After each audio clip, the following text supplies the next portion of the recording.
جب دل میں ایسا غم پیدا ہو جائے جس کی وجہ سمجھ نہ آئے تو وہ انسان کے کسی ایسے گناہ کا نتیجہ ہوتا ہے جس کی اس نے ابھی تک توبہ نہیں کی۔ ناکامی کا منہ انسان کو اس وقت دیکھنا پڑتا ہے جب ہم کامیابی کے حصول کے لیے اپنے اللہ کے اصول توڑ دیتے ہیں۔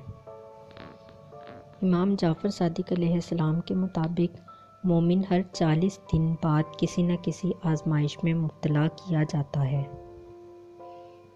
خدا جس پر احسان کرنا چاہتا ہے اسے دین کی سمجھ عطا کر دیتا ہے،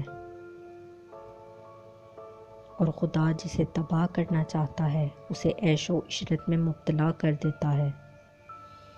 حالات اللہ تعالیٰ نے بدلنے ہیں، ہم نے دراصل خود کو بدلنا ہے۔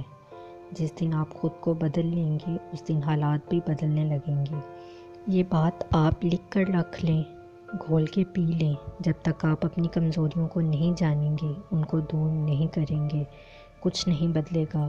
اور کمزوریوں کو جاننے کے لیے خود سے ملنا پڑتا ہے، انہیں دور کرنے کے لیے خود سے محبت کرنی پڑتی ہے۔